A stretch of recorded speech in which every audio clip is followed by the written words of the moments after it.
Welcome to this video and thank you for taking the time of day to pitch in a few minutes to listen to what I have to say.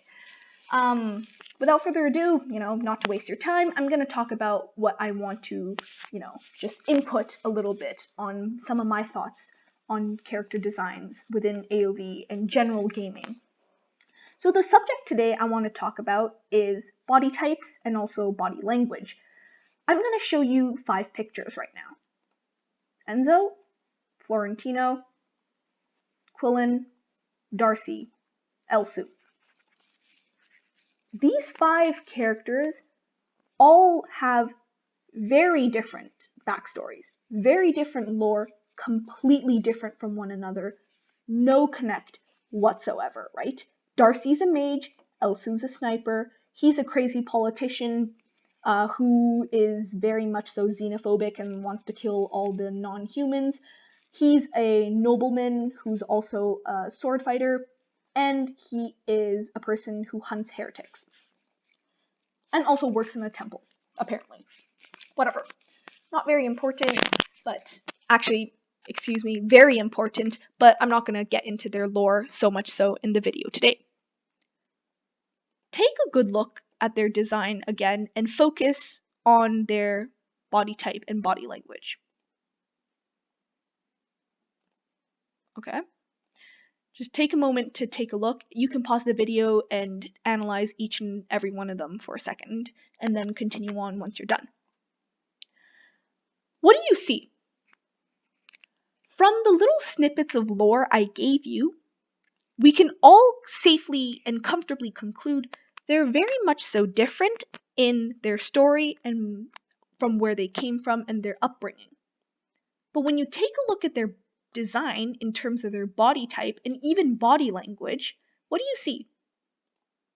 They have the exact same body type, and it really makes no sense whatsoever.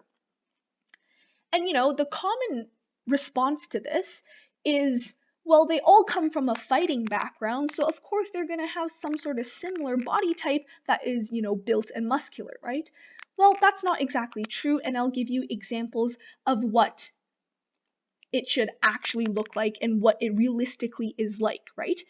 But body types are very important because it communicates to the gamer and to the person who's looking at these designs what the character is supposed to be and their job in game if they're a tank or an assassin, or their backstory, like what did they do for a living, what is their occupation, are they on the front line or are they an agile bowman who's going to assassinate the people from the back line, and those sorts of things. And it's important to keep these little bits of lore and minute detail in your mind as you analyze these characters.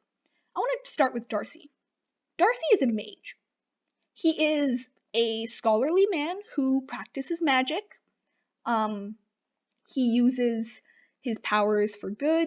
He works with people like Sephra. He works with the temple. He has connections with the demon hunters of Athenor, etc. What Darcy's character is supposed to be in terms of lore has a huge disconnect with what his body type looks like. Because Darcy's a fighter, yes, that's true, but from his body design, he looks like a melee fighter. Just take away this glowing magical box and make him close his fists, and I would believe that he is a melee fighter. He is a hand-to-hand combat tactician, not a mage. Because why? Take a look at his body type. Why is he so built if he uses magic? He should be a lot less built than this, a lot more moderately built, like an average man who is, say, fit, but not like this, right? This makes no sense for his background as a mage, as a scholarly person who doesn't do hand-to-hand fighting. Why would he have biceps like this that looks like he lifts heavy swords and heavy spears and shields all day? Why does he have a body that has such a defined serratus and pectorals and abdominal muscles where he doesn't do hand-to-hand fighting? Why does he look like this, right? It makes no sense because it doesn't align with his backstory. It doesn't align with him as a character at all. It's just the stereotypical body design you would give someone who is righteous, who's good, who is male and strong. That's the most beta and most simple and just first thing you would think about body design you would give to a male character if they are if they do combat. That's the first thing you're going to give them, first thing you're going to think about instantly right off the bat. Elsu, same deal. People might be a little bit confused when I talk about Elsu because, he is, in a sense, a guy who uses, like weaponry instead of magic, so he does do some sort of physical fighting, right? But what it doesn't make sense for is Elsu is a sniper who is essentially a guy who abandoned his tribe, in a sense, who became rogue to his tribe, and he essentially is a freedom fighter in a sense, I believe. I haven't touched his lore in a long time, so I wouldn't know. But what I know is a sniper shouldn't be built like this either. Why is his biceps and all his muscles so defined? As a sniper who probably tracks down people silently and avoids physical hand-to-hand combat, he shouldn't look like this. He should be like strong in a sense, I guess, because he has to have a steady grip to fire his rifle, his sniper rifle, accurately. But he shouldn't look like this. This looks like he's I don't know, I don't even know like what this is supposed to communicate to the audience other than he has muscles, right? It doesn't communicate anything. Tone it down a bit. It doesn't make sense for his character design, and it certainly doesn't make sense for Darcy's character design either. They share the same body type as someone like Enzo and Quillen, who regardably does a lot more hand-to-hand fighting than they do, because he hunts heretics on a daily basis, he uses these huge meat hooks to, kill people, and he kills like non-human creatures who probably are like magical or something all the time, so he probably looks a lot more built since he does this like probably every other day, right? And Florentino, it kind of makes sense for him too because he uses a sword and he does all of that. But then again, you should still have some variation between these two men because they all come from different backgrounds. They shouldn't share the exact same body type, right? Maybe Quillen can have something a little bit more like attuned to his more assassin-esque, hit and run style of fighting, while he can have a little bit more something more centered on his arms because he swings these big hooks around all day. And Florentino can probably have a more moderate body type just because he does, gentleman-esque dueling with other high-class nobles instead of the nitty-gritty fighting that, say, Quillen or Enzo does. That out of the way, I want to give you guys a real-life example as to what people who go through a lot of physical activity really look like and what their body types say and what their body types actually look like. Because being physically active does not mean you instantly just default to this type of body, right? And you just look like this.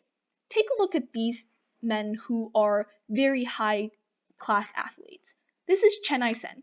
He is a 10-meter platform diver from China, won 2 Olympic gold medals. Several times he's been to the Olympics, a very well-known Olympian in China. This is Daryl Homer. He is a American fencer. I believe he has also won gold for the US in the Olympics. He is a saber style fencer. This person is a German gymnast. I forgot what his name is, but I believe he's also been to the Olympics or some sort of very high-ranking gymnastics competition. This is a trio of Chinese powerlifters who are also Olympians. This one right here is Liu Xiaojun, and he is also an Olympian gold medalist, right? He's won at the Beijing Olympics, I believe. I might be mistaken. And this is a professional powerlifter, a professional strongman who has been crowned several times the strongest man on Earth. Take a look at these 5 men again. Okay. No doubt that these 5 men are all very athletic and very high-ranking athletes, all in their own right, correct? They all train very hard for the respective sports that they have. But what is different about them and these 5? Notice the diversity between these people. Even though Chen Ai-sen and the German man here, even though they both do very acrobatic sports, he's a diver and he's a gymnast. They do both very acrobatic sports centered around agility and your speed to be able to rotate your body in midair. Their body types are drastically different. The muscle mass on these 2 men are different. Their body type is different. The distribution of their muscle mass is also very different. It's interesting to see the variety between 2 sports that seems to have such a similar premise, right? If this is an example of what real life athletes and real life high physical, high physical high amounts of physical activity, would do to your body and make you look like, why do these men look so similar? There is no reason as to why they should look similar, why Darcy should look so similar to Quillen in terms of their body type, when someone like Chen Ai-sen and the German gymnast here can look so different, even though the premise of their sports and what they do in these sports in terms of acrobatics are so similar, right? No reason why. Absolutely none. And I think it's important to take this into account. You can utilize these real life athletes and what they look like and, what their profession and body types look like and what their professions and their amounts of physical activity has done to them and you can integrate that into your character, right? I think a good character design that actually did do a lot of focus on what one's profession and one's background does to their body is Errol. Errol's problematic for several other reasons in terms of his costuming design and all that stuff, and several other things, but that's a talk for a completely different time and another video in and of itself. This video's getting a little bit long. I want to wrap it up soon, so we're just going to talk about him for a little while. I think Huizhou did a great job of making his physique align with his background. Huizhou designed Errol to look, number 1, young. Number 2, he isn't overly built like Darcy, right? Even though you can make an argument that Errol, lore-wise and using some logic, Errol should probably have more muscle mass than Darcy. Darcy shouldn't be built like this. Using logic, Errol, in all sense, he should have more muscle mass than him just because he's a demon hunter, he fights demons, he does a lot of physical activity.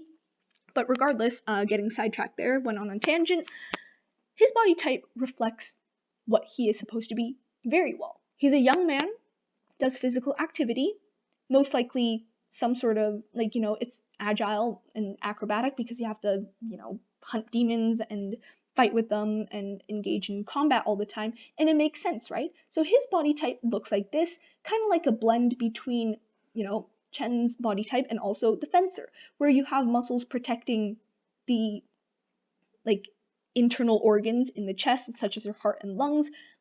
You can see this kind of, upside down trapezoid shape forming from the muscle groups, but it's not overly built to the point where it doesn't make sense for such a young man to have something like that, and his body type just by itself is already quite lithe. And I think this is a really good example as to how you can utilize a body type and, a character's history and background to create a fitting body type for this character. And, Errol has his issues, but this is one of the areas where I think he excelled. Even his body language makes sense, almost slouched over, staring at you dangerously like he wants to kill you because the demon is probably whispering dangerous, evil things in his ear. These sorts of things, these little details that really makes a character come together. I think it's important for AoV and just games in general to focus on the reality of what physical activity can do to you, because no two humans looks alike, even if they train in the same way. Everyone's physiology is different, so there is absolutely no reason why a mage should look the same as an assassin. Well, that's all for this little rant on body types and body language. Well, see you guys next time. Hope you guys enjoyed.